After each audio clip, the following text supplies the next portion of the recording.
Western liberalism is akin to quantum mechanics, and the Islamic tradition is more akin to Newtonian physics. And so when the two of us attempt to talk, we're speaking completely different languages. And it really creates a massive barrier. Let me give you one example. One of the fundamental premises of the Islamic tradition is that human activity has metaphysical impact, that what we do in the world is actually reflected back to us through the world. So natural disasters are not seen as simply events that happen because of tectonic plate shifts, but there's actually a relationship between human behavior and between what is happening in the world. For many, many Western peoples now, that idea is a quaint, superstitious, historical idea from a previous time, something very difficult for Western people to actually relate to.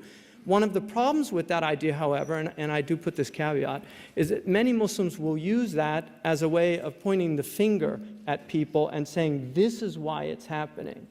You're an evil person and therefore God is zapping you.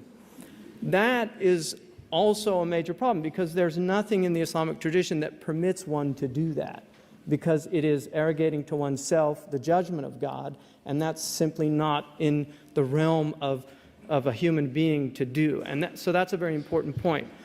Another aspect that is very difficult for, I think, Western peoples to relate to is the fact that the primary texts of Islam are 1,400 years old. And it is very difficult for Western people to understand how you can use a text that was written 1,400 years ago to have anything to do with modern legislation. This seems really quite incomprehensible for many people. And to give you an example, in the United States, we have a 200-year-old document. It's actually older than 200 years, but we have a document that is a little older than 200 years called the Constitution. It's the basis of our legal system.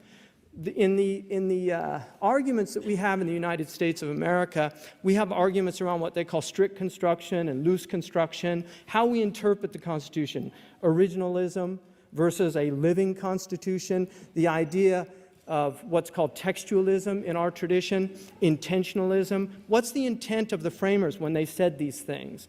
And should we base it on their intent, even though they were speaking 200 years ago in a very different context?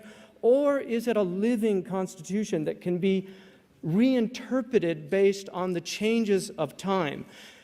The Founding Fathers didn't really leave